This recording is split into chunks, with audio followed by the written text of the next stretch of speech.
పక్కన పార్వతమ్మ తలపై గంగమ్మ అరే ఓ జంగమా మెడలో సర్పమా బూడిద దేహమా సిగలో సందమామ సృష్టిని సృష్టించగా తొలిగా పుట్టావట మాఘమాసమున మళ్ళీ పుట్టావట బ్రహ్మ విష్ణువుల తగువును తెచ్చావట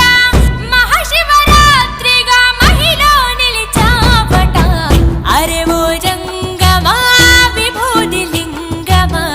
పక్కన పార్వతి